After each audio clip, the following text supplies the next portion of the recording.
सदन जी का जन्म कहां हुआ? कसाईकुल, जहां पशुओं का वध करना एक स्वाभाविक वृत्ति है, निंदनीय। निंदनीय, किसी भी जीव की हिंसा करना तो निंदनीय कार्य है। जैसे स्वर्ण कसौटी पे कसा जाए तो खरा निकले, अच्छा खरे महाभागवत थे। उनके हृदय में एक बार कुछ रिश्ते नातेदार रहे, बच्चे ही थे, तो पिता एक छोटा बछड़ा लाए, वहां तो कटते ही रहते थे। पिता ने कहा कि ज्यादा तो इसमें मांस नहीं, इसकी टांगों में मांस से पहले तो फिर अपने अतिथि का स्वागत करते हैं। सदन जी ने जब सुना उसके पास गए तो लिपट कर रहे, बच्चे थे, बछड़े से, ऐसा ऐसा मेरे पिताजी कह रहे हैं तुम्हें काटा जाएगा, और ऐसे दुलार कर रहे। बछड़े के भी देखा आंसू निकल रहे। हर जीव को पता है, कष्ट का पता होता है। तो उसने कहा एक भागवती महापुरुष का जीवन बदलना है, इसलिए मानो बछड़े ने कहा कि तुम अपने पिताजी से कह दो, उचित तो यह है कि पहले मेरी गर्दन काटे। सदन जी ने कहा ऐसा क्यों? बोले क्योंकि मैं पूर्व में ऐसा था, तुम्हारे पिताजी पशु थे और मैंने इनकी गर्दन उड़ाई है, तो मैं पशु बना हूं, इनसे कह दो तुम्हें गर्दन ही काटनी चाहिए, पहले जिंदा टांग मत काटो, मैंने तुम्हें इतना कष्ट पूर्व में नहीं दिया था, सीधे गर्दन काटी थी।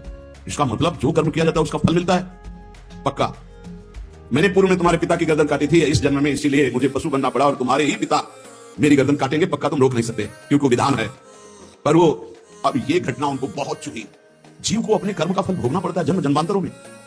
बच्चे ही थे, कुछ संत मंडली जा रही, यही है मत की रति गति भूति भलाई, जब जय जतन जहां जय पाई, सो जानो सत्संग प्रभाव। सत्संग का एक अमोघ प्रभाव होता है। वो संतों के सामने गए, चरणों में लौट गए, बालक थे। संत जनों ने उठो उठो बच्चे, तो रोते हुए बोले कि हर कर्म का फल जीव को भोगना पड़ता है, कोई ऐसा साधन है जिससे कर्म का फल ना भोगना पड़े, जीवन मुक्त हो जाए, जीव मुक्त हो जाए? उनका भगवान का निरंतर नाम रटे, श्री हरि हरि नाम निरंतर रटे, और स्वयं किसी जीव को कष्ट ना दे, और संतों का संग करता रहे तो जीवन मुक्त हो जाएगा। बस छोटे से बालक सदन जी में बात बैठ गए, बस अंदर शुरू कर दिया, हरि श्री हरि श्री हरि श्री हरि। संतों की बात मान ले तो परम पद जेब में है। अब पिताजी जब तक रहे तब तक वो वध करते रहे जीवों का, लेकिन सदन जी ने कभी कभी किसी का वध नहीं किया। वो कुल परंपरागत मांस खरीद लाते और उसी को मुनाफा करके बेचते और परिवार का पोषण करने लगे। एक दिन ये रास्ते में आ रहे थे तो किसी साधु का बटुआ ढीला होगा तो शालिग्राम भगवान को पड़ेगा। इन्होंने उठाया कि अच्छा चमकता हुआ कोई पत्थर है, शालिग्राम भगवान को लाए, तो उन्होंने अंदाज में कि आधा 1 किलो के वजन का काम तो करेंगे, तराजू में रख दिया। हरि श्री हरि श्री हरि श्री हरि, हर समय नाम जपना, ये तो बचपन से शुरू था संतों की कृपा से, और भगवान से अंदर से समर्पण था। ये नहीं जानते थे कि शालिग्राम भगवान है, देखा ही नहीं था कभी भगवान के शालिग्राम रूप को। अब जैसे कोई कहता कि 5 किलो दो तो 5 किलो शालिग्राम बन जाते, 2 किलो तो 2 किलो दो। अब तो बहुत बढ़िया काम की बाट बदलने की जरूरत नहीं, एक ही बाट में जितना मांगो उतना दे देंगे, और ठीक वजन उतना ही होता, कभी किसी को संशय नहीं हुआ। एक दिन वो संत समागम करते ही थे तो एक संत भगवान आए। कोई इनके यहां ये भेद नहीं मानता था कि अमुक कुल की, क्योंकि इतने महाभागवत थे। संतों के चरणामृत लेना, उनके पास बैठकर सत्संग करना, तो संत जन इनके यहां आकर के बैठते थे, इनके यहां आकर के थोड़ी देर भगवत चर्चा, बड़े उच्च कोटि के भाव सदन जी के प्रकाशित थे। तो एक संत भगवान ने देखा कि ये तो बड़े सिद्ध शालिग्राम है, इनमें तो चक्र का चिन्ह भी है, और ये इससे मांस तोलते हैं। अश्रुपात होने लगे संत जी के, ऐसा अनर्थ करते हो तुम, भगवान के भक्त हो। संत जी ने सदन जी से बताया कि जानते हो तुम्हारे बांट नहीं है, स्वयं शालिग्राम भगवान है, और इतना घृणित कार्य की तुम, इनसे एक तरफ मांस और एक तरफ शालिग्राम, बड़ी बड़ी उनको व्यथा हुई। सदन जी ने कहा मुझे कुछ पता नहीं, मैं नहीं जानता, मेरे लिए तो ये बहुत सिद्ध बांट है। मैं उन्होंने कहा अगर ये भगवान है तो आप ले लो, हम तो सेवा पूजा कुछ जानते नहीं, आप इनको ले जाओ। संत जी ले गए और शालिग्राम भगवान को ले गए। एकांत में जाकर के भगवान का पंचामृत से अभिषेक किया, और इसके बाद वेद की स्तुति की। पुरुष भगवान को बिल्कुल अच्छा नहीं लगा। देखो भगवान प्रीति चाहते हैं, सिद्धांत एक अलग होता है। इसलिए कल हम ऊपर कुछ साधकों से कह रहे थे कि किसी भी साधक को ठाकुर जी में जिस रूप में आ सकते हो उसको ठेस नहीं पहुंचानी चाहिए, क्योंकि पता नहीं कितना आसक्त हो, आप देख करके अच्छा चलो ऐसे नहीं कर, वही ओहो धन्यवाद, कितने सुंदर आपके ठाकुर जी है, बहुत सुंदर, आप खूब प्यार कीजिए, क्योंकि पता नहीं वो कितनी गहराई से प्यार कर रहा हो आप, तो उसका हृदय बहुत दुखी हो जाएगा। भक्त का हृदय दुखी हुआ तो आपकी उपासना में फर्क पड़ जाएगा। संत जी को लगा था कि कसाई कुल में जन्मे, मांस का उधर पल्ला इधर क्या अपराध कर रहा है, उनको ऐसा, और बाहरी दृष्टि में लगता भी ऐसा ही है। शराबी भाव किसी भी संत जो भगवत मार्ग के प्रतीक है, जाति पक्ष में रूप पक्ष में इनके तेज तो है नहीं, तो ऐसे बिल्कुल नहीं, सावधान, पता नहीं कौन किस कोटि का, उच्च कोटि का महापुरुष आपका। उन संत बहुत अच्छे संत थे, पर उनके मन में बात आ गई कि जाति की तो कसाई, काम तो नीचे ही है, मांस देखो नहीं जाना भगवान की महिमा, हम समझ रहे थे उच्च कोटि के, और वो बहुत उच्च कोटि के महापुरुष सदन जी, निरंतर नाम जप। और एक खास बात थी सदन जी में, दैन्यता, कि मैं तो किसी योग्य नहीं, उनको पता भी नहीं था कि शालिग्राम भगवान है। संत जी ने बड़ा अभिषेक किया, वेद स्तुति की, भगवान को भोग लगाया, बड़ी प्रसन्नता से उच्च सिंहासन पर विराजमान किया। भगवान उसी समय आकाशवाणी हुई, ए साधु, मुझे तुम्हारी वेद स्तुति बिल्कुल पसंद नहीं, तुम्हारा ये पंचामृत स्नान भोग है सब, तुम मेरे भक्त पर नीच बुद्धि करके मुझे लाए हो ना, ये मुझे तुम क्या समझते हो? वेद मेरी श्वासों से ही तो प्रकट हुए हैं। वेद क्या है? भगवान की श्वासों से वेद का प्रादुर्भाव हुआ। चारों वेद भगवान की श्वासों से प्रकट हुए। जाकी श्वास वेद श्रुतिचारी, जिनकी श्वासों से चारों वेदों का प्रादुर्भाव हुआ। मैं वेद की स्तुति और गंगाजल से उतना प्रसन्न नहीं होता जितना मैं अपनेपन के भाव से, मेरे सदन जी हैं और मैं सदन जी का हूं, मैं बिल्कुल तुम्हारी सेवा से प्रसन्न, मैं अपराध मानता हूं कि तुम वहां से मुझे लाए हो। साधु जी यह बात सुनकर एकदम घबरा गए। शालिग्राम भगवान को लिया दौड़ते हुए सदन जी के पास गए और गदगद स्वर में कहा, मैंने भारी अपराध कर दिया, ठाकुर जी को अप्रसन्न कर दिया। मैंने आपके प्रति भाव किया कि आप कसाई कुल में आपका अधिकार ठाकुर का नहीं है, इसलिए आप ठाकुर जी को नहीं जानते हो, आप ऐसा ये लो। ठाकुर जी अप्रसन्न हो गए हमसे, हमने तो पंचामृत से गंगाजल से सब अभिषेक किया, पुरुष सूक्त का पाठ किया, ले इसलिए ठाकुर जी को आप स्वीकार करो। सदन जी शालिग्राम भगवान अब जो देख रहे हैं वो दूसरा भाव है, ये भगवान है, मुझे तो अभी तक पता ही नहीं था। साधु जी जब चले गए तो कहा, अब तौलने के काम में तो नहीं, एक सुंदर नवीन कपड़े में ऐसे गले पे लगा लिए। ठाकुर जी गले पे हृदय से लगाया और आंसू बहने लगे। तो आपका ज्ञान ही नहीं किया भगवान, आंसू से अभिषेक। नाथ अभी तक तो मैं आपको जानता नहीं था, बड़ा अपराध हुआ, लेकिन आज मैं, जब आप हमें इतना प्यार करते हैं, तो साधु ने बताया कि मुझे भगवान ने कहा कि मैं जितना सदन जी को प्यार करता हूं, उनकी मैं भावना से प्रसन्न, तुम्हारी सेवा से नहीं। उनको अद्भुत वैराग्य हो। बोले आज के बाद घर परिवार में ही नहीं रुकूंगा, अब केवल भगवान का होकर वैराग्य भाव से जीवन भगवान को समर्पित करता हूं। शालिग्राम जी गले में जाएंगे और कहा, पहली यात्रा जगन्नाथ हुई, पहले जगन्नाथ जी के दर्शन करूंगा जाकर, पूरा जीवन अब भगवान के लिए। भगवान देखो कैसे किसी सदन जी कुटुंब परिवार कुल व्यापार सब छोड़कर जगन्नाथ जी के दर्शन के लिए चले। कुछ दूर चलने पर यात्रियों का समुदाय दिखाई दिया जो जगन्नाथपुरी जा रहे थे, तो उनके संग हो गए। तो उन लोगों ने कुछ ने पहचान कर ली कि अरे तो कसाई कुल के हैं, और तो सब दूर दूर छूना भी नहीं चाहते थे। यही बहुत बड़ी चूक हो जाती है, जो भगवान को समर्पित हो जाए उसमें कभी जाति पक्ष ना देखे, नहीं, बहुत बड़ी हानि हो जाती है। जब ये देखा सदन जी ने कि ये लोग घृणा करते हमसे, तो खुद अलग हो गए। सदन जी बड़े पुलकित है कि आज जगन्नाथ जी के दर्शन होंगे। एक जगह देखा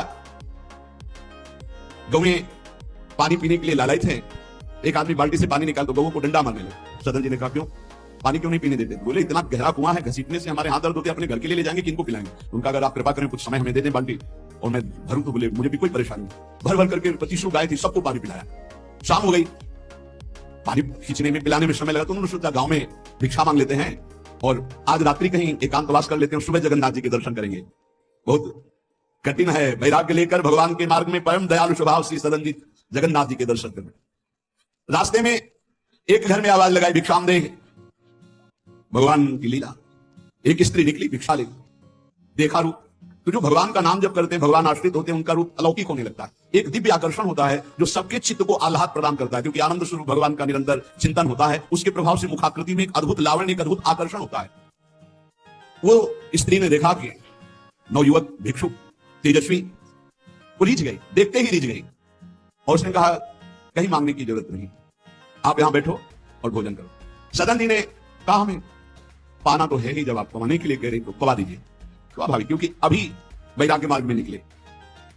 उस स्त्री ने प्रार्थना की, भोजन बना के पवाया और कहा, प्रभु यदि आज रात्रि है विश्राम कर लें तो आपको क्या, सुबह जगन्नाथपुरी चले जाइए। आपने उस स्त्री के विशेष आग्रह को स्वीकार करके उसके घर में शयन करना स्वीकार कर लिया। जब उसके पति सो गए तो वो रात्रि में उठ करके आई और आपके पास आकर बोली कि मैं आपको देख करके काम से पीड़ित हो चुकी हूं, अतः आप मुझे स्वीकार कीजिए और मैं सदा सदा के लिए आपके साथ के लिए चल दूंगी। सदन जी ने कहा, यदि तू मेरा गला भी काट डाले तो भी मैं तुझे स्पर्श नहीं कर सकता, क्योंकि तेरा पति है। अच्छा, उसने गलत अर्थ ले लिया। उसके भाव में आया कि अगर पति है तो ये स्पर्श नहीं करेंगे, अगर पति ना हो तो स्वीकार कर लेंगे। वो ऐसे काम से व्याकुल हो गए कि सोते हुए अपने पति का बिल्कुल भी प्रियता न रखते हुए गला काट लो और आकर बोली सदन जी से, अब मुझे स्वीकार करो, आपको पति का भय था ना, गला काट दिया। सदन जी ने कहा कि तू कितनी नीच है, जब तू अपने पति का गला काट दिया तो तू कितनी नीच है, इतना सोचा है? वैसे ही मैं तुझे स्पर्श नहीं करता, आपको तुझे देखना भी नहीं। तो स्त्री ने कहा, मुझे ऐसा मत समझो कि मैं तुम्हें भी बख्श दूंगी, तेरे कारण मैंने अपने पति का गला काटा, तो फिर तू भी नहीं बच सकता। तो सदन जी ने कहा, क्या कर सकती हूं? तो उसने कहा, मुझे स्वीकार करो, नहीं उच्च स्वर से अभी हल्ला मचाती हूं। माया का विचित्र तांडव, और मैं जोर जोर से सबको कहूंगी कि मेरे साथ गलत करना चाहता था, मैंने रोका, मेरे पति ने रोका, मेरे पति का गला इसने काट दिया, इसलिए अभी कहती हूं मैं आजीवन तुम्हारे साथ रहूंगी, मुझे ले चलो। सदन जी ने कहा, गला कटवाना बर्दाश्त है लेकिन स्पर्श नहीं करो। ये सब चूकों की चूक का पूर्ण आहुति, इससे पूर्णता हो गई। मैं धर्म के विपरीत नहीं चल सकता, तू चाहे मेरा गला तू काट दे या समाज से कटवा दे। सदन जी भगवान के भक्त थे, भोले भक्त थे भगवान के, ज्यादा बुद्धि नहीं लगाते हैं, नहीं तो रुकना ही नहीं चाहिए था, या उसी समय भाग जाना चाहिए था, भागना चाहिए था। वहां बैठ करके उपदेश नहीं, जब ऐसी घटना तो भागना चाहिए था। जब वो प्रश्न करने के बाद जब सदन जी ने कहा कि तुम्हारा पति है, तुम ऐसा कैसा दुराचारपूर्ण भाव रखती हो, तुम मेरा गला काट दो तो भी तुम्हारा स्पर्श नहीं कर सकता। अब तो उसने देखा कि ये हल्ला मचा दिया, दौड़ो दौड़ो देखो ये ऐसा है। आप गांव के लोग इकट्ठा हो गए, तुरंत बंदी बनाए गए सदन जी। वहां कौन सुने सदन, कौन सुनता है, भीड़ में कोई सुनता है। कड़ा शासन बादशाह का था, उनके सामने पेश किया गया। जब सामने बादशाह के पेश किया गया सदन जी को, पूछा गया इससे क्या दोष है। बोले साहब ये हमारे प्रति गलत भाव रख रहे थे, मेरे पति ने मेरी रक्षा की, इन्होंने पति का वध कर दिया, फिर मेरे साथ तो मैंने हल्ला मचा दिया, फिर ये बंदी बनाकर आपके सामने ले गए। सदन जी से पूछा तो हंस दिया, उस स्त्री की तरफ देख के हंस दिया कि भगवान क्या लीला करना चाहते हो। और सदन से पूछा तुमने ऐसा किया, तो बोले जो ये कह रही है वही सत्य। उन्होंने विचार किया कि जन्म जन्मांतरों में हमारे कोई पाप हैं जिनका निस्तार भगवान करवाना चाहते, नहीं तो ऐसा क्यों लीला करते। उन्होंने कहा जो ये कह रही है वही बात मानी जाए। सहम गई स्त्री, ये है क्या, वो भक्त को क्या जानी, विरोध नहीं किया सदन, दोनों हाथ काट लिए गए, मुक्त कर दिया गया, इसलिए कि वैष्णव है, भगवत भक्त है, अपराध बन गया तो हाथ काट लिए गए, उनको जेल आदि नहीं, भगवान की चीज। अब रक्त श्राव हाथों से हो रहा है। जय जगन्नाथ, जय श्री हरि, जय श्री हरि। यात्रा नहीं रुकी जगन्नाथ जी की। जगन्नाथ जी ने तत्काल अपने पार्षदों से कहा मेरे महाभागवत सदन जी आ रहे, तुरंत पालकी लेकर जाओ और उनको बैठा के लाओ। जगन्नाथपुरी में प्रवेश ही किए थे कि पालकी लिए हुए पार्षद दौड़े, कौन से सदन जी हैं, सदन भक्त किनका नाम है, तो उनका सदन तो इस सदनदास का नाम। पालकी पे बैठो जगन्नाथ जी, अरे उनका कैसे पालकी, भगवान की पालकी में, पालकी को साष्टांग दंडवत किया इसे कि भगवान की बात नहीं, जबरदस्ती भगवान के पार्षदों ने उठा के पालकी में जय जगन्नाथ। सदन जी सोचे कौन सी लीला है, वहां हाथ कटवा है, इतना बड़ा सम्मान कि किसी को नहीं मिल सकता। जगन्नाथ जी के पार्षद पालकी लेकर जब जगन्नाथ जी के सामने गए, आंख में आंख मिलाई और कहा प्रभु इच्छा तो थी कि हाथ जोड़कर आपको, पर अब हाथ ही नहीं, तो ऐसे ही जीव किया तो जैसे स्वप्न में दुख मिला था जागते ही खत्म हो जाता है, ऐसे ही कोई पीड़ा नहीं, कोई हाथ कटे नहीं, पूरे नवीन हाथ और साष्टांग भगवान को दंडोत। भगवान ने कहा कि तुम हमारी कसौटी में पास हुए, जाओ तुम्हारे द्वारा इस जगत में भक्ति का विस्तार हो। जो तुम्हारे लीला चरित्रों का गायन करेंगे, जो तुम्हारे भाव, तो तुम उनके अंदर भी जैसी तुम्हारी सामर्थ्य भक्ति की वैसी भक्ति की जागृति हो।